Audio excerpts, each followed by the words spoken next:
Pois é, estamos aqui no final do LAPT Medellín na Colômbia. Eu sou o Juliano Maisano e ao meu lado o Leonardo Bueno. A gente está vendo o nome e o stack dos finalistas restantes aqui nesse segundo programa. Tudo bom, Bueno?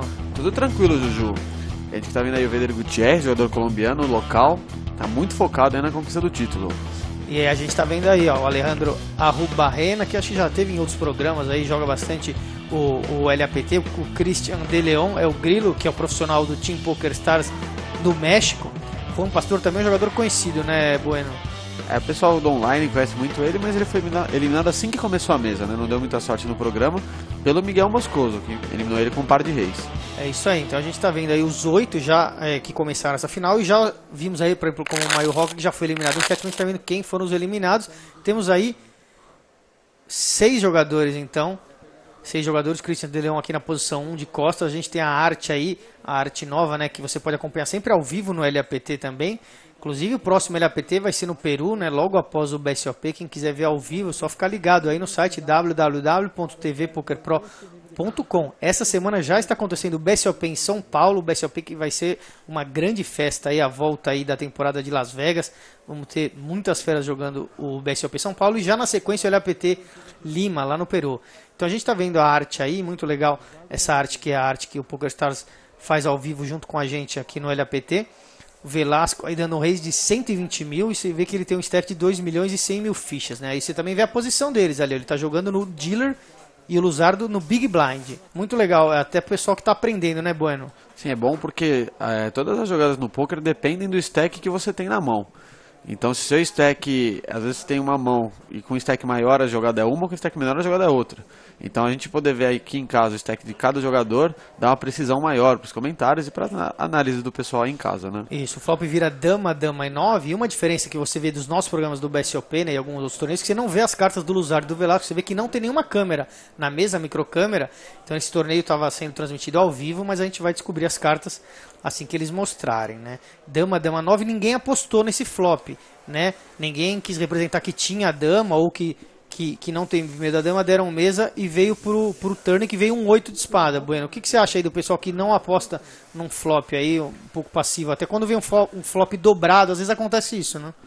O pessoal às vezes ficou com medo porque ele é um pouquinho conectado, então 10 valete, rei valete, são quedas para sequência, qualquer flash draw de ouros, algum par médio não vai largar para uma aposta, mas acho que numa mesa final dessa, você tem que mandar a continuation bet numa frequência maior. Só que o que a gente tá vendo aí é que agora o Luzardo apostou tipo, o bet mínimo, fez um bet de 60 mil fichas e já tomou um raise.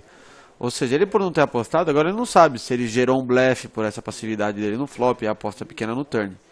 Então, bela jogada aí do Velasco e vamos ver como essa mão continua. Isso, o Luzardo tem que pagar 140 mil aí, né? Que ele tinha já apostado 60 e veio um raise de 140 para 200 do Velasco, né? Aí aquele negócio, tá todo mundo com stack curto porque a média de fichas não tá alta, né? O Velasco, que é um dos chip leaders, aí tem 2 milhões de fichas, pouco mais de 30 blinds. E agora vem um 7 de espada, ele pagou o 140, né? A mais, e agora vem um 7 de espada, que não muda muito aí, porque quem tinha sequência com 10 valete não mudou, né? Só se tivesse 6 e 10, vamos dizer, acertaria uma broca aí, né? Ou um par de 7 para fazer um full house, de resto esse 7 não muda nada, né? Exatamente, mesmo alguém que fez aí 2 pares com 7 com 8, na verdade o 7 não serve porque tem 2 pares de 8 com a dama, né? Então é um blank total mesmo. E agora ele aposta o Velasco, né? O Luzardo da mesa e o Velasco aposta 400 mil e tava seguido com 10 valete mesmo. O Luzardo deu call. Aí não, a gente acha que vai acabar não vendo as cartas do Luzardo, né? Porque ele provavelmente não vai mostrar as cartas. Com que você acha que ele pagou aí no turn e no river aí, o Luzardo, hein? Olha, eu acho que é algo do tipo um par de 10, um par de valete, algo assim. Sabe que ele não quis apostar o flop por causa das duas damas, mas apostou turn, porque depois do check do Velasco ele pensa, o Velasco não tem a dama, e aí quando ele toma o raise ele meio que não consegue largar, sim, né? Alguma coisa, de repente até um as 9, alguma coisa com 9 aí talvez, se bem que eles deram mesa no flop. Deram mesa no flop. Então realmente pode ser alguém que teve aquela cautela no flop e depois sentiu um pouco mais à vontade. Concordo. Até uma trinca de dama estaria perdendo da sequência ali, mas acho que ele não tinha trinca de dama. Não, a trinca, se bem que o que a gente já viu nessa mesa aí, um nível tudo, né? muito baixo, então é até possível que ele tinha uma trinca de dama, quis querer enganar, sabe? Olha, eu não vou Não vou apostar Quis flop, cozinhar o parceiro. quis cozinhar e aí deixou ver a sequência de graça, né? Certo. Bom, a gente não vê nenhum jogador brasileiro nessa mesa final. Os brasileiros não foram bem nessa etapa aí do LAPT na Colômbia. Também é importante citar que ela aconteceu durante o começo da temporada da World Series of Poker em Las Vegas. Os brasileiros já estavam os profissionais mais conhecidos, né? O Akari, o Decano, todos esses jogadores, o Mojave também já tinham ido para Las Vegas, né? Então tivemos um bom número de brasileiros participando, mas não tão grande, né? Sim, sim. Que eu me lembro, deve ter tido uns 12 brasileiros no máximo numa etapa dessa. A gente que viaja bastante para a LAPT sabe que a esquadra brasileira costuma ser muito grande, né? Então, já vimos esse ano na LAPT Vinha Del Mar. Então, devia até na Vinha Del Mar, devia ter uns 70 jogadores brasileiros, né? Então, comparação bem diferente. Agora o Velasco deu um raise do cutoff e o Luzardo no small blind short stack deu all-in de quase 300 mil fichas. Foi prontamente pago aí pelo Velasco, que tem 9 e 10 de paus. O Luzardo tem um Ás e 6, está à frente aí com o As. Mas o Velasco já acertou o 9 e um flush draw, quer dizer, um flop dos sonhos pro Velasco, né? Agora vai ficar com 2 altos, só os 2 ases que não são de paus, mas agora já acabou. era. O rei de paus dá o flush aí pro Velasco, que elimina o Luzardo aí na 6ª posição. Esse é algo que a gente vai ver muito agora, Juliana, porque tá todo mundo com stack curto, as médias são apertadas, o blind tá 30-60, daqui a pouco ele sobe para 40-80, ou seja, um aumento aí de 33%, ou seja, vai ficar mais apertado ainda. Então vamos ver aí muito all-in, muita emoção com toda certeza. E um candidato a entrar nessa situação é o Christian De Leon, que tá bem short stack aí. Certo, a gente está vendo então o Pablo Luzardo caindo na 6ª colocação, ganhou aí 21 mil dólares e 800, 21.847 dólares, quer dizer, um belo prêmio aí. Tá de parabéns aí ao Luzardo aí pela sua colocação. Juliana, e essa semana, como a gente falou, para quem gosta de poker, a gente vai ter, além do BSOP no final da semana e o LAPT Peru na semana seguinte, a gente está tendo também o Campeonato Brasileiro por Equipes, né? Que começa hoje aqui. Sim. Em São Paulo. Então, federações dos estados brasileiros montaram seus times e estão aqui para competir. Essa é uma iniciativa inédita, né? A primeira edição desse evento, que vai juntar os maiores jogadores de pôquer do país, né? Por exemplo, o time de São Paulo tem o Akari, que é um campeão de World Series of Poker, tem o Leonardo Todasco, que é o campeão brasileiro, Danilo Molina, campeão paulista, a Le Braga, o Gabriel Goff e o Bruno Kawauchi, que foi o melhor brasileiro na World Series em Las Vegas, ficando em 15º no main event. O time do Rio tem jogadores como o CK, o time de Santa Catarina está muito forte também, o time de Brasília tem o Brasa, o time da Bahia tem o Ariel Bahia, quer dizer, o time de Goiás tem a Larissa Metran, o João Bauer, o Diego Kippe, Evandro Vitória, quer dizer, vai ser realmente uma constelação de estrelas, aí você vai poder acompanhar tudo aí pela TV Poker Pro, pelo mebelisca.com também, e pelo nosso programa, o Super Poker, quinta-feira, a gente já vai mostrar um pouco do que aconteceu essa semana aqui, e na semana que vem você vai ver tudo o que aconteceu, qual foi o estado campeão aí, e os jogadores que mais se destacaram. A gente vê uma jogada agora eu não consigo nem falar o nome dele, a Rua Barrena e o Moscoso. O Moscoso começou se envolvendo em todos os potes possíveis, mas aí deu uma sossegada um pouco, mas é aquele jogador que não dá pra ter ideia do que ele tem, viu, Júlio? O Moscoso joga com qualquer coisa. Qualquer coisa. Já deu uma fatiada no Vader Gutierrez com 9-2 aí, acertando 2 pares no River. O Arroba Barrena tá no TG, ele saiu liderando aí no pré-flop, e o Moscoso no small blind entrou na mão. Então agora bateu esse flop 7-7-5, é mais um flop que a gente vê com cartas dobradas. O Arroba Barrena aposta, quer dizer, o Moscoso deu mesa, o Arroba Barrena apostou e agora o Moscoso está pensando em pagar. Hein? Pagou e o Arroba Barrena não sobrou com muitos para trás em relação ao pote. Tem menos de uma aposta do pote para trás. Isso é grande chance de ter que ir ao win no turn. E olha aí, o Moscoso da mesa de novo. E como o Bueno falou aí, a grande chance do Arroba Barrena ter que dar um all-in ou uma grande aposta aí, porque ele só tem 625 mil para trás num pote de já 800, né? Se ele aposta até menos que o pote, por exemplo, aposta 300 mil e toma uma volta, ele vai ter que pagar depois de 300 para ganhar 2 milhões. Sim, então, quer dizer, não tem sentido. É melhor já aplicar o all-in ou da mesa aí, ficar quieto e tentar desistir da mão, caso seja o caso. Foi o que ele fez, hein? Vamos ver o River, se vem um as ou alguma carta que dê algum... Veio um 9 de paus aí, que poderia dar uma sequência, talvez. Mas, quer dizer, um board baixo aí, né? O 10 é a maior carta. O Arroba Barrena, pelo stack curto, prefiro pela cautela aí, a não ser que ele esteja gigante, querendo atrair aí o Moscoso, né? O Bueno teve lá ao vivo, acompanhou todos esses jogadores, sabe mais o estilo de cada um do que eu aí. O Arroba Barrena é um jogador muito tight, ele se envolveu em pouquíssimos spots, assim, sobrava o botão para ele foldava. Ele não blefava nenhuma vez. Então quando ele se envolveu nessa mão aí, deu esse call, a gente, pelo menos na hora eu achei que ele estava ganhando. Nem lembro o resultado dessa mão, mas vamos ver aí. Olha, o Moscoso mostra o Ás e 5 com 2 pares, né, de 7 com 5, e o Robaina larga as cartas meio irritado até, né, acho que talvez pela descrença aí do Moscoso, mas tinha 2 pares no flop até, já 2 pares com um belo kicker aí o As, e o Robaina não tinha nem isso, né, então provavelmente ele devia estar com um Ace High só, ou algo, um King High. Sim, ele foi tentar blefar um jogador na hora errada e o jogador errado, né, a gente sempre fala que quando você vai tentar fazer um blefe, não faz sentido você fazer um blefe contra algum jogador que não é capaz de largar uma mão com algum valor. Por exemplo, o Arrobarrena para pagar nesse flop 7-7-5, provavelmente um par ele tem, mesmo que seja um par de 5, um par de 4, um par baixo. Então você tem que achar que ele é capaz de largar um par desse lá na frente.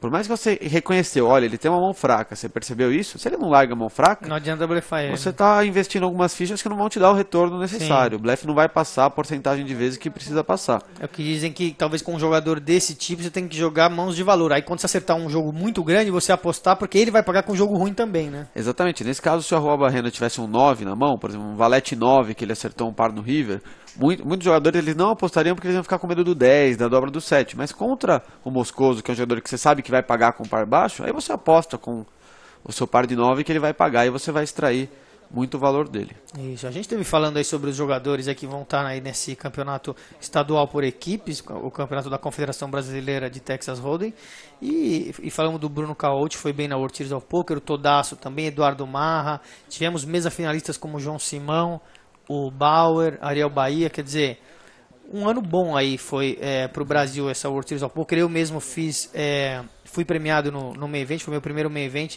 cheguei na zona de premiação, quer dizer, foi um ano bom para o Brasil, eu considero. Não ganhamos nenhum título, nenhum bracelete, nem um vice-campeonato como o ano passado, o Geraldo chegou em segundo lugar no evento, mas pela 15ª colocação do Bruno no evento principal, acho que foi um ano bom e as outras mesas finais também, Bueno. Esperamos que no ano que vem você nos faça companhia lá em Las Vegas para a gente ver se ganha um bracelete aí em seu nome. Eu tô me planejando para isso já, viu, Juju? Vamos ver se ano que vem, pelo menos um main event, e jogar um cash game lá, um evento ou outro. Mas o main event eu quero jogar ano que vem. Eu acho que tem que se programar. Eu nunca tinha jogado, eu sempre estou trabalhando durante o main event e valeu muito a pena. Eu acho que eu já vou me preparar antes até, né, falando com outros amigos aí para verem quem vai comigo e com certeza vale a pena. E o cash game eu joguei lá também, dessa vez só joguei lá no Rio mesmo, na World Series of Poker. Eu joguei 3 dias e saí pra frente os 3, viu? Então o cash game sempre é bom lá. Vale a pena jogar uma assim. Gordura lá pra investir em torneio depois, né? Claro. Olha, o Arrobarrena acabou sobrando com 380 mil, deu esse seu all-in, né? Depois daquela mão que ele perdeu ali, que a gente viu que ele deu aquele call e não tinha nem um par maior do que o par de 5. E aí vamos ver os jogadores, olha, o Velasco só tem que pagar mais 95, quer dizer, todo mundo vai pagar pelo visto. Mas o Vander Gutierrez, ele que deu o raise original, tomou 2 calls, o all-in do Arrobarrena, agora ele isolou. Ele isolou, que é o certo, né, fazer. Sim, é bem melhor do que dar o call, porque você dá o call, você traz 2 outros jogadores. Você vai jogar com 4. Exatamente, para dividir o pote contra você. Só que se eles só pagaram o pré-flop, eles não devem ter uma mão forte. Então provavelmente eles não vão aguentar essas 640 mil fichas. Sim. Então a gente vai ver aí o Velasco, que foldou rápido, até o Moscoso que foldou rápido, e o Gutierrez com 9 valete contra um Ás e 6 está flipando. Quer dizer, o squeeze dele foi com 9 valete, né? Os jogadores talvez tivessem mãos melhores, mas ele fez o certo para poder. Nenhum dos dois mostrou força, né? Só dando call. E olha, Ás e 6 vem um flop já com valete, quer dizer, o Arrobarrena precisa acertar agora o seu As, ou 2 cartas de espada, ou um 10 e uma dama. Ó, acertou o As, né? Então já voltou pro jogo. E é isso mesmo, o Arrobarrena vai dobrar aí. Quer dizer, o Gutierrez poderia ainda acertar um outro valete ou um 9, né? Mas não aconteceu. Então dobrou o Arrobarrena com 670 mil. Ainda é pouca ficha, né? Para os blinds. Bem que é o que você falou, tá todo mundo um pouco apertado, né? Sim, agora ele tá aí com 10 blinds, então dá para se virar, mas todo mundo apertado, ele ainda com 10 blinds machuca alguém, ou seja, dá para fazer outros adversários foldarem. O interessante dessa mão é que o Gutierrez, a gente vê que ele perdeu 390 mil fichas. Só que o pote que ele estava competindo era de quase 1 milhão e 100. Ou seja, os odds que ele tinha aí eram muito bons. Deixa eu mostrar situação que tinha 50% de chance de ganhar o pote. Legal, a gente tá vendo aí na tela, que a gente tava falando aqui, o BSOP de São Paulo vai acontecer agora, 25 a 30 de julho de 2013, você pode vir pro Holiday Inn participar. Não tem só o evento principal, esse de R$ 2.200, são 16 torneios que vão acontecer nesses dias aí do BSOP. Tem torneio de todos os valores, tem torneio só para mulheres no domingo, de R$ 250, é o Ladies Event, tem torneio para os High Rollers, torneio de Omaha. A gente volta já já depois do intervalo e fala mais sobre o BSOP e o LAPT.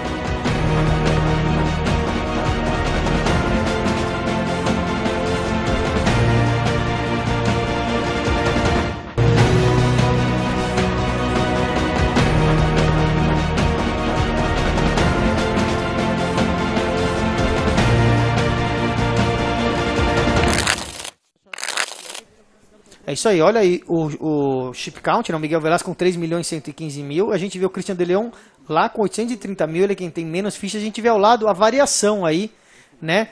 Desde o começo desse nível, nível 28, quem ganhou mais fichas e quem perdeu mais fichas. O Christian de Leon a gente não viu jogar ainda no programa de hoje, como que você avalia, você que esteve lá ao vivo, Bueno, o estilo do Christian de Leon? Porque às vezes os profissionais são muito agressivos e às vezes tem alguns não, que são mais seguros, mais tights. Qual que é o estilo do Christian de Leon? Olha, o Christian de Leon é muito, muito tight. Eu fiquei até decepcionado com o jogo dele, porque eu entendo os jogadores que jogam tight para ir sobrevivendo e se mantendo, ainda mais contra um field fraco que vai pagar com mãos ruins de qualquer jeito. Mas o Christian de Leon, ele não dava raise no botão, não tribetava ninguém. As mãos que ele ganhou o stack dele foram as que ele encontrou Ice Rei na frente, as que ele encontrou Dama-Dama, mão assim, e aí foi ganhando o stack para se manter. Então, da mesa aí, ainda mais numa mesa que, tirando o Vader Gutierrez, os outros 3 jogadores são fracos, eu acho que ele poderia se soltar mais. E você vê que nem sempre vai vir um Ice para você encontrar o Ice Rei. E como não veio aí na mesa final, ele tá com 10 blinds só. Então daqui a pouco vai ter, mais cada volta que passa, ele fica com 8, 7,5, contando os antes. Então complicada a situação do Christian de Leon aí. Isso, ali do UTG, a primeira posição a falar, o Arroba Barrena dá um raise para 160.000. O Moscoso tem que pagar 120.000, ele que já era o Small Blind, já colocou 40.000. Ele tá pensando aí se vai pagar ou vai até aumentar. Parece que ele vai aumentar, hein? Vamos ver a contagem ali da dealer, né? Como que estavam as dealers lá na Colômbia, Bueno? Você que visita todos os LAPTs, sabe que os dealers no Brasil são muito bons e muito elogiados.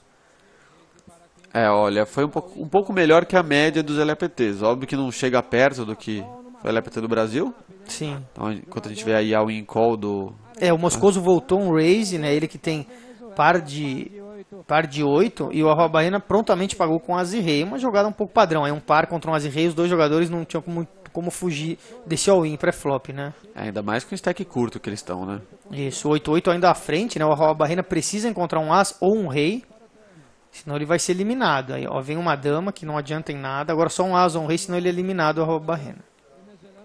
E o River vem a última carta, um outro 6, 2 pares de 8 com 6 para o Moscoso, que elimina aí na quinta colocação o Arroba Barrena. Aí vamos ver a premiação aí. Isso, a gente vai ver o quanto ele ganhou na quinta colocação. Lembrando que cerca de 10% dos jogadores inscritos saem premiados. Não é só o campeão ou só os finalistas que ganham. A gente vê aí na tela o prêmio de cada um e sabe que mesmo outros jogadores que não os finalistas saem premiados, né? Às vezes 20 e poucos jogadores, 30 e poucos jogadores saem premiados. Depende de quantos jogadores entram. Olha lá, em quinto lugar ele ganhou quase $30.000 aí. Um bom prêmio aí para quem participou desse LAPT lá na Colômbia. Além de visitar a Colômbia, que falaram que é um lugar muito legal lá em Medellín.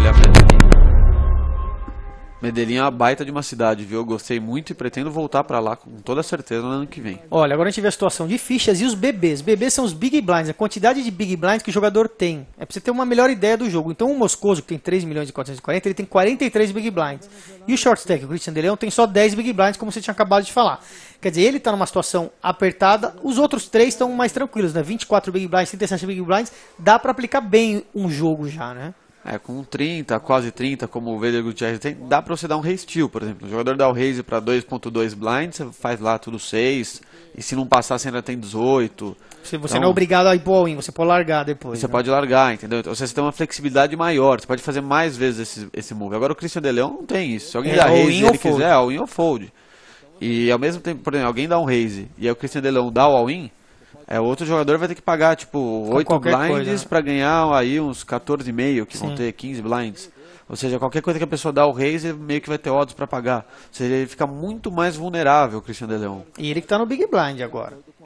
O primeiro a falar, o Gutierrez no TG, está pensando aí, bastante tempo inclusive, para ver se vai entrar ou não na mão. Ele deve estar já sabendo que o De Leon tem grandes chances de se engatar nessa mão aí, já que ele está no Big Blind, né? E é o short stack. Aquele negócio, quando você sabe que tem um Big Blind short stack, você sabe que tem uma chance maior de ele estourar na sua cabeça. Só que você também tem que ter em mente que com um stack desse, talvez o Christian De Leon, por ser tight, ele vai, deixa eu esperar para eu estourar num botão, eu estourar num cutoff, que aí o pessoal pode foldar, porque ele às vezes não vai esperar que o Vader Gutierrez dê um fold para um re-raise dele. E a gente vê que o Vader Gutierrez deu limp aí no... Ele acabou dando limp, né? O que muitas vezes pode ser suspeito, né? O jogador pode falar, nossa, ele deve estar gigante aí dando limp. O que é o limp? Ele só pagar, ele nem aumentou. Que é muito incomum hoje em dia você entrar na mão sem aumentar a aposta. Porque você está dando a chance do Big Blind, que é o De Leon, ver um flop grátis aí. Né? O De Leon pode estar lá com 8-3 e virar 8-3 e ele fazer 2 pares e uma mão que ele nem jogaria, né? Agora todo mundo entra na mão, já que o primeiro deu limp, né? Exatamente, e o investimento para você dar raise não é muito mais que isso. Você deu limp aí de 80 mil, você poderia dar um raise para 160, você gasta aí um blind a mais, ele tem 24, não é isso que vai fazer diferença no torneio dele.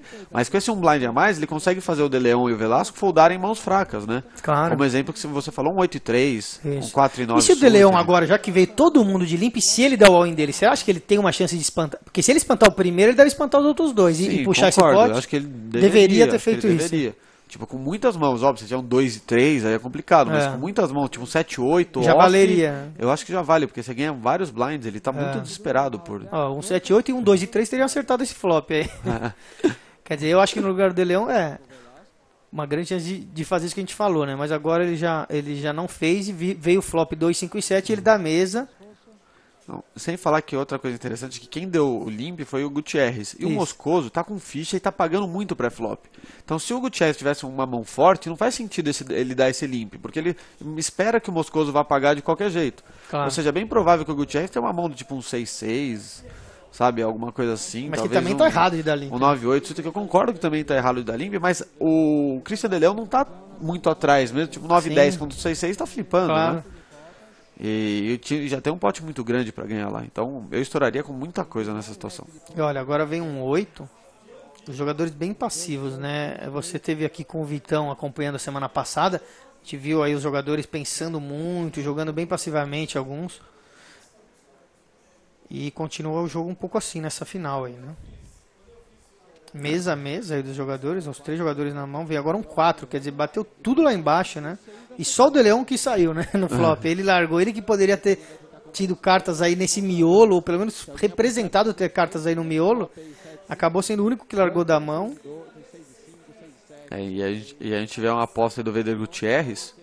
E contra 2, para apostar nesse board aí que tem qualquer 6 seg, tem possibilidade de flush. Tem que ter pelo menos algo mais ou menos forte. Né? Uns 2 pares, alguma coisinha assim ele deve ter. E tomou um call ali do Velasco. E não mostrou. Peraí, ele deu call. Peraí, ele deve ter mostrado ali os 6-6. Um par de 6 seguiu. 2 pares, realmente, olha só. O Gutierrez seguiu e o Velasco pagou com 2 pares, né? 4 e 5. E a gente viu que o Vader Gutierrez deu limp com par de 6 estranho, né? Nesse pré-flop. Ou seja, o Christian De Leon, imagina, ele tá com 9 valete off, que às vezes ele acha que não é bom. Poderia ter estourado, né? Poderia ter estourado. E a gente viu que o Velasco viu esse flop com 4 e 5. Ou seja, é uma mão que vai foldar, a mão do Moscoso deve ser algo nessa vizinhança aí também. Então deixou passar uma situação aí com chance de dobra ou chance de ganhar o pote sem showdown com o Christian De Leon. A gente viu ali, os blinds estão em 40 mil, 80 mil, o antes de 10 mil, né? É o anti forte, né? Essa estrutura internacional, o anti sempre é mais forte, né? Aqui no Brasil os antes costumam ser um pouquinho mais leves. Outro all-in call aí, o Christian De Leon agora continua short stack do Big Blind, veio completado do Velasco e ele deu all-in. 10 e dama contra par de 9. Ainda deu sorte de encontrar o 9-9 que ele tá flipando, né? Então o De Leon precisa de um 10 ou uma dama para sobreviver aí no torneio. Não veio nada disso, veio 4, 4 e 6. 2 pares pro Velasco, par de 9 com 4. Um 8, continua tudo igual aí. Só um 10 ou uma dama aí pro De Leon dobrar, senão ele tá eliminado aí. Na quarta colocação, e vem um full aí de 4 com 9. Eliminado aí, então, Christian De Leon, o melhor profissional do site PokerStars nessa etapa aí do LAPT. Aí essa foi uma etapa que os profissionais chegaram longe, mas eles não chegaram na mesa final. Faltando, acho que cerca de 25 jogadores, estavam vivos ainda. Christian de Leon, Angel Guillen, Léo Fernandes e Nacho Barbeiro. Certo. Os dois argentinos e os dois mexicanos chegando bem longe aí nesse LAPT Medellín. Lembrando que outro profissional do Team PokerStars aqui da América Latina, que é o André Acari, não jogou essa etapa, porque já estava em Las Vegas, certo? Certo.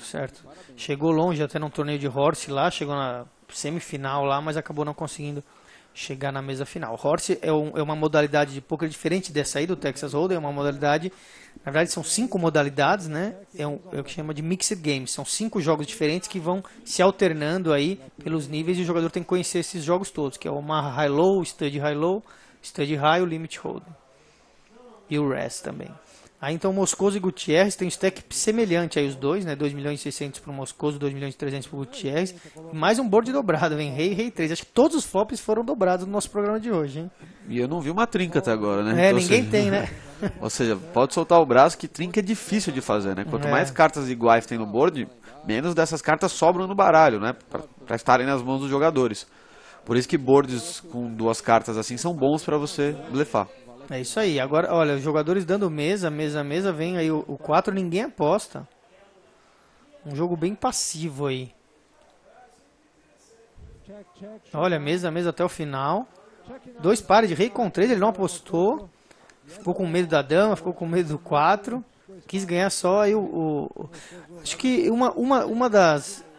até assim, dos motivos de apostar, além de você já tentar ganhar o pote que talvez você não vá ganhar, né, mais pra frente... Eu, pelo menos, penso isso. Até pra você não chegar no fim e não ter que mostrar sua mão, né? Então, se você aposta e o cara já larga, você não ia mostrar que você tinha um 3 e um 9. Sim, essa informação vale muito. Então, as fichas que, eventualmente, você pode pensar, eu vou investir essa ficha pra puxar esse pote, mas eu não vou tomar call de nada pior. Então, tô perdendo essas fichas, assim, em teoria. Elas meio que se pagam pelo cara não saber que você tá pagando com 3 e 9 no Big Blind, né? Inclusive, o contrário. Se eu tenho bastante ficha e preciso dar um call não tão grande e eu tenho um jogo mediano, mas que eu não pagaria, eu não acho que eu tô ganhando, mas... Posso até estar ganhando, de repente, se eu estiver lendo errado, mas for pouco, às vezes eu até pago alguma coisa para ver o que o outro tinha, às vezes. De curioso, não devia, mas eu faço isso. Não, mas às vezes você paga de curioso, mas a informação que você ganha, se você usa depois, está valendo, entendeu?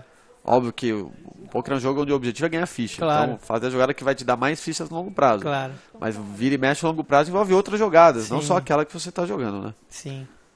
É porque às vezes você aumenta, é o jogador daquele 3-bet, 4-bet, aí você, no fim, você fala, nossa, preciso pagar só mais um pouco para saber o que ele pré-flop ele estava me pagando com isso daí, entendeu? Então, às vezes eu faço isso, claro, desde que não sejam muitas fichas, né? Agora mesmo a gente tá vendo uma jogada dessa, o Velasco deu um 3-bet para 580.000, o Moscoso que tinha aumentado agora paga esse 3-bet e a gente vai pro flop. É uma briga de blind, a gente chama. Você vê ali, um é o small blind, o outro é o big blind, tá escrito ali na arte. O small blind é a posição pior nesse momento, ele tem que falar antes do Big Blind. Então o Velasco tem posição sobre o Moscoso. Assim, que quando você ouve a gente falando, olha, o jogador não tem posição, o jogador tem posição, é isso. O último a falar tem sempre a melhor posição. No caso aí é o Big Blind. E vem um flop 2, 3 e 6. É aquele negócio, quando você está com 3 jogadores na mesa só, o jogo tende a ficar muito agressivo, porque ninguém tem mão forte. Ou seja, quem coloca pressão tende a puxar os potes. E aí os jogadores sabem disso, então não vão respeitar a 3-bet tanto, né? Não oferecem muito mais resistência um ao aumento do outro, né? Com certeza, não é à toa que o Velasco tribetou o Moscoso e o Moscoso pagou, não pensou muito e pagou. Não me surpreenderia de ver mãos aí, por exemplo, como um 5-5 e um 9-10, sabe, algo assim? Certo, é isso que o Bueno falou, é importante. Quanto mais short-handed, quanto mais curta fica a mesa, ó, o in-call aí. E grande, hein? De quase 3 milhões aí, os dois jogadores, 2 milhões e meio, 2.700.000 do outro. Um tá no flush draw com chance de sequência também, que é o rei 5 de paus, e o outro tem um par de ais. Olha que flop que ele foi arranjar contra um par de ais, hein? Agora vem um 7, não muda nada, só um paus ou um 4. Um paus, fez o flush e quebrou o par de ais do Velasco, aí o Moscoso, que deu o raise e pagou a tribet do Velasco que tinha par de ais. O que o Velasco poderia ter feito diferente pro seu par de ais? Teria que ter estourado mais forte all-in, ou ele realmente tem que jogar assim o par de ais e foi realmente... Não, isso é do jogo. Tem que jogar assim, não tem muito o que fazer não. Se você ficar pensando em fazer diferente, você está jogando errado, sabe? Você tem que aceitar que às vezes que você perder com par de ais, você vai perder muita ficha, ainda mais com poucos blinds assim. Mas saiba também que quando você ganhar, você vai ganhar uma quantidade boa aí. Que nem o Moscoso aí tinha rei 5, mas ele poderia ter, como eu falei, um par de 5, que ia atolar do mesmo jeito, um par de 8. E que é uma mão que está dominando muito mais. O flop foi 2, 3 e 6, né? Então quer dizer, qualquer par aí ia se sentir bem e ia ser valente contra o par de ás e ia se dar mal. Realmente o flop foi muito feliz para ele, porque ele acertou uma chance de flush e de sequência com a broca que a gente chama, que era só o 4. Exatamente, flop excelente pro Moscoso. Agora, esse é o problema de você ficar pagando com mãos como rei 5 fora de posição. E se bate o flop rei 2 e 3, e aí? Ele ia se atolar, que a gente fala igual contra o par de ás, né? Entendeu? Então nem sempre ele tem essa equidade toda que o flush draw e o straight draw dá pra ele. Raramente você flopa isso daí com mãos como rei 5. Certo, e agora a gente tem o heads up, que a gente chama é o mano a mano. Só tem 2 jogadores, vem o flop ás 4 e 5, e você vê ali no Gutierrez, na arte, está escrito dealer / small blind. Por quê? Porque só tem 2 jogadores. Quem é o dealer também é small blind, ele é obrigado a pôr small blind e o outro jogador é o big blind. Uma diferença de fichas aí de 6 milhões, é claro que a gente já tem 700 mil no pote, mas a diferença aí mais ou menos de 7 milhões para 2 milhões e meio, mais ou menos era a diferença que o Moscoso tem. Aí a gente vê no visual a torre de fichas que ele tem, né? Uma diferença muito grande, e o Veder Gutierrez deve estar pensando no LAPT do ano passado, né, aí em Medellín, onde ele terminou em 4º lugar, depois de ter uma liderança gigante em fichas, tomou bad beat, saiu decepcionado, porque a gente que já viu o Vitor Esbriça cravar o LAPT aqui de São Paulo sabe o quão importante para um jogador é ganhar o LAPT da tua terra, né? Sim, e o Veder Gutierrez, você diria que é o melhor jogador dessa mesa final? Não? Olha, eu acho que, assim, em termos do que jogou na mesa final, sim. Certo. Eu gostei muito do jogo do Juan Pastor ao longo do torneio, mas ele caiu na primeira mão na mesa final. Na mesa final. O Maio Roca, que joga muito no online, tem resultados no online, também jogou muito tight. Achei que não mostrou muito um poker de alto nível. Então o Gutierrez se envolveu. O Gutierrez tomou muita ficha do Moscoso em potes pequenos, sabe? Fazendo o Moscoso da call, mas perdeu, tomou alguns suckouts. O Moscoso ficou acertando 2 pares no river, coisas assim. E ainda assim ele conseguiu se manter. E chegou no heads up. E por mais que o stack dele seja bem pequeno em relação ao do Moscoso, uma dobrada que ele der empata, né? Sim. Bom, e a gente tá vendo ali o cenário do LPT, esse cenário fechado, escuro, mas tem uma torcida lá do outro lado, tinha o pessoal todo da Colômbia aí torcendo por ele. O Bueno tava lá, pode também sentir como que tava o clima. E o que você falou, ganhar o LPT na sua terra sempre tem aquela energia a mais, né? Olha só, mostrou um 2 e 8 de paus. Tava blefando aí. Ele tava blefando e o jogador acertou no fim aí o rei, porque senão acho que ele não ia pagar com King High apenas, né? Acho eu. Então quer dizer, era um blefe que poderia até ter dado certo. Até ter dado certo, exatamente, se não tivesse acertado o rei no river. Mas em heads up, às vezes os jogadores dão esses calls com King High, King High, já viu bastante. Porque aquele negócio, eu lembro de ter visto um call do Todaço assim no LAPT de Vinha Del Mar. Porque às vezes o jogador joga de um jeito que você coloca ele ou no AIS ou no blefe, né? Você não vai achar que ele está jogando desse jeito com par de 5, com par de 7. Isso aí, a gente vai ver aí pra você lembrar essa semana BSOP aqui em São Paulo, 25 a 30 de julho. Acontece lá no Holiday Inn Parque, eu estarei lá, o Bueno também. Quem quiser visitar, só conhecer, pode entrar lá, não precisa pagar nada para entrar e assistir. Pode tirar foto com o pessoal, tirar foto do salão, que é muito bonito. BSOP aí trazendo muitas novidades também, torneios novos, torneios só para mulheres. A gente volta já depois do intervalo com mais LAPT aqui no Band Esportes.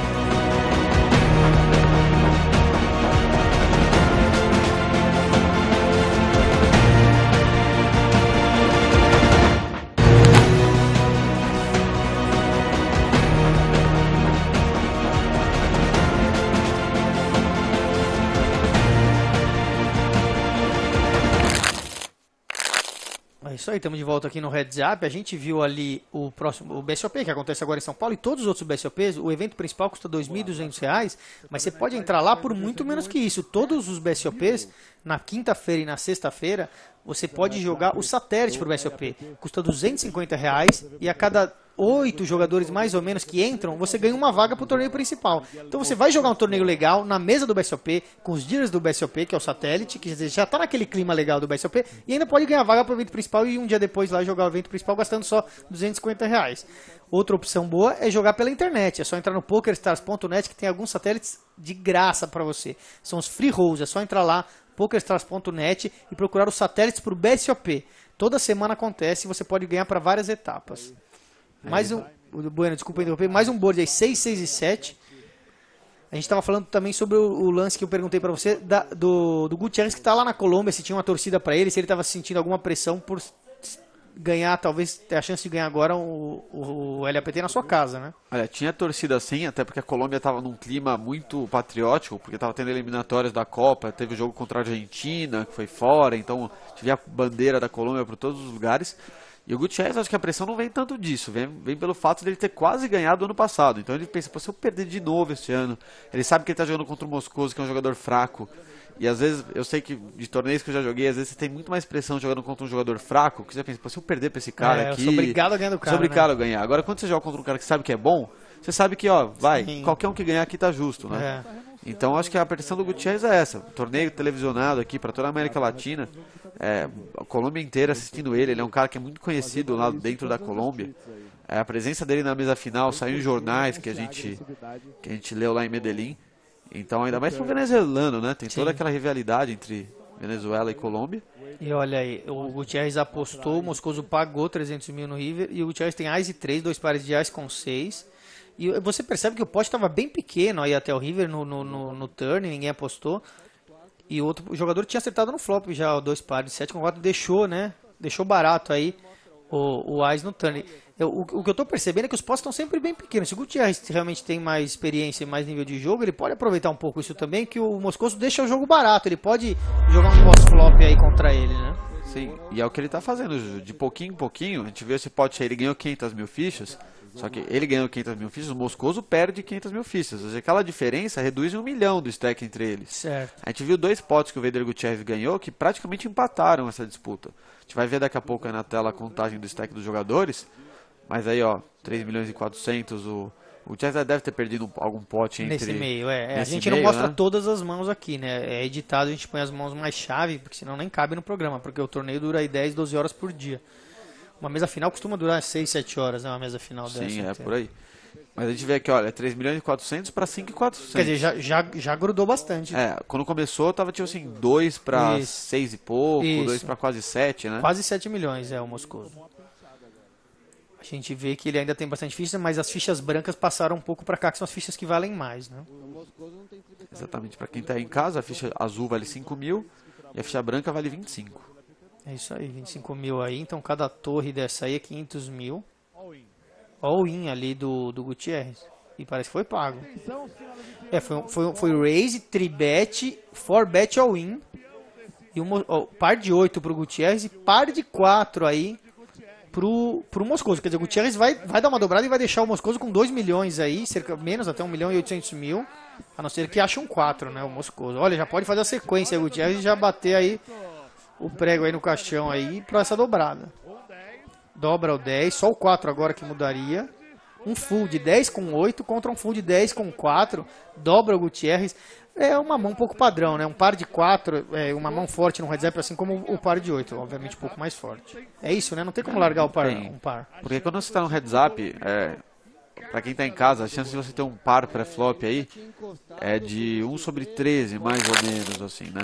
Então a chance de quando você tem um par de 4, se o outro ter também um par, e maior que o par de 4 ainda, ela é muito pequena, né? Mas e o certo é ir all-in pré-flop? Ou por exemplo, porque assim, se ele não vai all-in, se ele só aumenta e vai pro flop, ele vai ver 7, 9, 10, aí já ele não vai conseguir também jogar com um par de 4, né? Sim, esse que é o problema. E aí não vai ter coragem pra jogar. E quando a gente vê mais all-in aí, hein?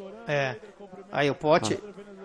O Moscoso já está cumprimentando aí. Vamos ver o que aconteceu. 7, 8 contra As 8. Ele está dominado, né? Ele precisa acertar o 7, porque o 8 já está dominado. Agora vem o As, quer dizer, só acertando 2 sets seguidos aí. Ou um 9 e um 10 aí para fazer uma sequência. Um 5 agora dá uma sequência também. É só o 5 mesmo agora, hein? E não se voltou pro jogo. Morto. Só o 5 é a broca que a gente chama. 4, 5, 6, 7, 8. Fez uma sequência. Ninguém tem 2 cartas de flush aí pra fazer um flush de ouros. E voltou. eu tava as cartas virando. O dealer vira rápido, né? O dealer lá na Colômbia. E aí eu tentando ver o que salvava. Eu falei, não, agora só o 5 mesmo. E ele vem, né? Existe no baralho, tem 4 5 ali, pode virar para qualquer um. Exatamente, uma mão que ele está completamente dominado no pré-flop, né? Porque deu azar de encontrar um As e 8, se encontra um As e 9, ele tem mais chances, né? E aí no flop vem o As. É que você já pensa, acabou meu torneio, você que até cumprimentou no turn, mas quando é que ele abre aquele 6, sabe, você já sente até demorar um pouco mais para abrir o River, né? Todo mundo fala, ih, peraí que agora abriu mais uma chance. Olha aí, ó. empatou quase, 56% de fichas para o Gutierrez e o Moscoso com 44% das fichas em jogo. Quer dizer, quase que empatam aí. Eles fizeram um acordo, ó. Vocês jogarem na tela que eles fizeram um acordo na premiação e vão jogar aí por alguma diferença de prêmio. Porque às vezes a diferença de prêmio são muito, sei lá, eu não sei, eu não tava lá, se são 30 mil dólares de diferença, 40 mil dólares. O jogador fala assim, vamos fazer, dar mais 10 mil para cada um e vamos jogar só por tanto. É algo parecido com isso, né, que acontece? É mais ou menos, os jogadores costumam fazer isso para reduzir um pouco a variância, né? Eu pessoalmente não sou tão fã de deals, mas eu entendo que para o jogador que vive de poker, às vezes você chega numa mesa final tão raramente, você chega no heads up tão raramente que você não pode correr o risco de perder tanto por uma carta que bate para o adversário, algo assim. É isso aí. Olha aí, 4, 5 e 7, a gente vê um flop barato. 4, 5, 7, um flop conectado que pode dar alguma confusão, porque no heads up... E nesse momento, dando mesa aí os dois, né? o que o Vander Gutierrez tem que ter é calma, né? Porque ele pensa que ele ficou aí a uma carta de ganhar o torneio na casa dele, agora empatou, aí ele pensa, pô, se eu tomo outra pode dessa... pode acabar indo, o seu mental, né, que a gente fala, pode acabar indo pro lado ruim, ele tiltar, que a gente fala que é o verbo, que é o que você falou, ele tava uma carta de ser campeão e veio um River aí que foi a broca da sequência, o 5, mas é o que você falou, ele tá na frente ainda, ele tem um bom jogo pós-flop em comparação ao Moscoso, se ele mantiver a calma, ele tem tudo para voltar a abrir a diferença e ganhar esse torneio. Com certeza, assim, para mim é claramente favorito, até porque também tem mais fichas e muito mais jogo, como você falou. E agora eles não apostaram no flop 4, 5, 7, veio um valete e o Moscoso aposta e o Gutierrez paga. E agora vem um 6 aí dando chance de sequência para tudo quanto é lado. Vamos ver como que o Gutierrez é o primeiro a falar, né? Vamos ver como que ele vai... Minto, o Moscoso é o primeiro a falar, né? Você vê que o botão tá na frente do Gutierrez, ele é o dealer e o small blind, então o Moscoso tem que falar primeiro. E ele vai apostar... 870 mil fichas no pote, se ele for apostar vai ser algo... Ele pegou 500 400, mil, mas 500, ele pegou menos, ele tirou um pouco, então deve ser quase 400 ali. 350? Me parece que é isso. É isso aí, 350 mil. E o Gutierrez tem que pensar agora. E um pote que já tem 1 milhão e 200. Ele tem que pôr 350. Parece que o Gutierrez está chamando ele para o jogo, né? Que o Gutierrez deve ter um jogo forte aí. Só que ele já estava apostando no valete, né? Ele não deu a impressão de que o 6 mudou muito, não é? Ou ele já tinha sequência ou ele tem apenas um par, ou 2 pares. Porque para ele ter sequência ele precisava ter o 6 e 8 já. Isso. Só que assim, as outras sequências que apostariam nesse valete seriam 7 e 8, acho que aposta nesse turno, e 8 e 8. All-in. Foi isso? All-in, 4 milhões de all-in, fichas. então o Gutierrez tem que estar aí forte, né? Para dar um all-in num board desse. Vamos dizer, se não é uma sequência ou um belo de um blefe, ou sei lá, no mínimo uma trinca, né? O 8 e 9 no turn ele é 2 pontos, né? Porque Sim. ele segue com o 6, ele segue com o 10 também. Então... por causa que o valete abre ali, é verdade.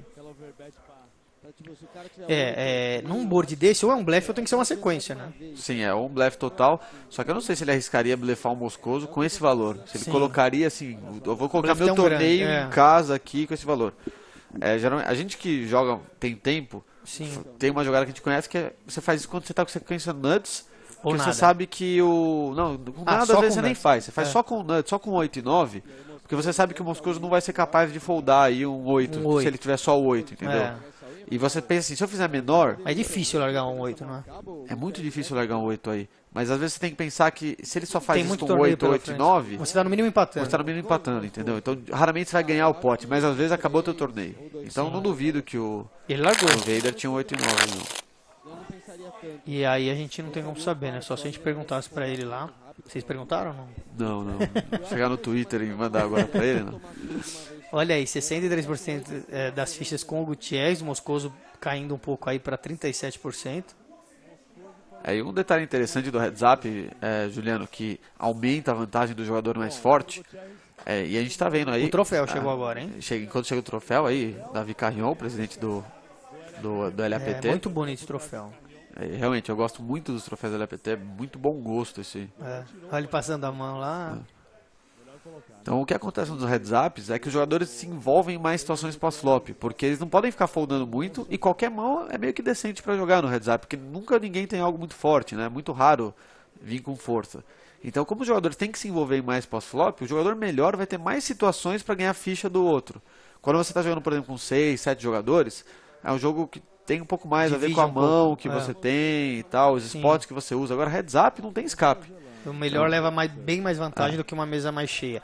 Uma coisa interessante, eu pelo menos muito tempo eu pensei isso aí, pessoal de casa. O heads up, um pouco que você falou, a maior diferença entre 10 jogadores, 9 jogadores, 6 jogadores, 4, 3, é o heads up. O heads up é muito diferente do outro tipo de jogo. E por um jogador que chega aí e nunca treinou heads up, porque assim, para você treinar heads up, ou você joga só heads up, que tem como você jogar pela internet só heads up, que são mesas só de mano a mano, ou você tem que chegar em muita final de torneio e muito heads up, que às vezes você não chega. Então eu lembro que chegou uma época que eu falei assim, nossa, eu não tenho muito treino de heads up. E aí eu quis procurar esse treino, que a internet é o melhor jeito de se treinar, porque ao vivo é difícil você chamar um amigo e ficar treinando heads up. Então, o que você tem a falar pro pessoal que parou para pensar nisso agora? Fala assim, nossa, será que não é legal começar a treinar o meu jogo heads up? Então, algo muito legal para isso é você jogar alguns sit and goes, né? Então você vai, por exemplo, lá no PokerStars.net, vai jogar um sit and go de 9 pessoas.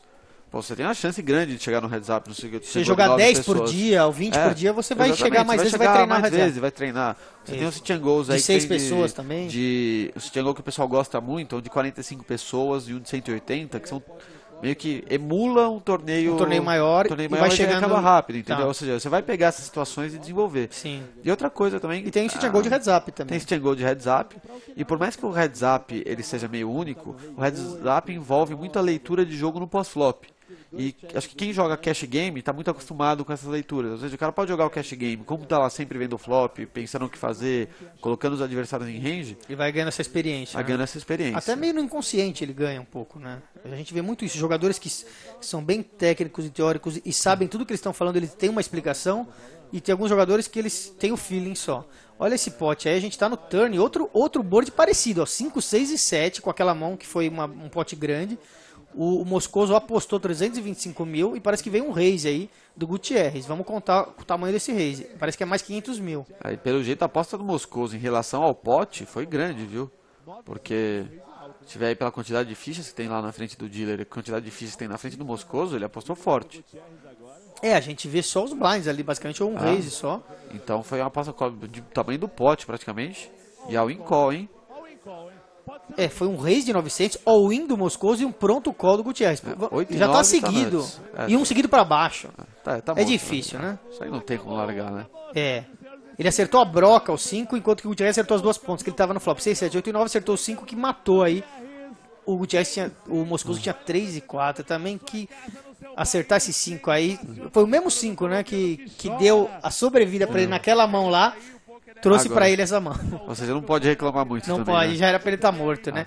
Então, bom, o título ficou pro Gutierrez, ficou em casa, ficou na Colômbia, ficou pro jogador que jogou melhor aí essas 2 semanas que a gente assistiu de programas e mãos aí, né? É muito emocionante essa vitória dele, a gente vê que ele tá chorando aí, ele muito emocionado, nem conseguia falar direito na entrevista com o Vitão. Então, muito bonito ver o poker assim, trazendo essa emoção aí para os jogadores. É isso aí, a gente vai ficando por aqui, a gente vê as imagens aí que aconteceram lá em Medellín e você já sabe, vai jogar o BSOP em São Paulo, vai lá assistir ou vai acompanhar ao vivo se você não mora em São Paulo, pelo mebelisca.com e pelo tvpokerpro.com. A gente volta nas próximas semanas com imagens do BSOP São Paulo, que a gente vai gravar tudo para vocês. Eu e o Bueno voltaremos aqui.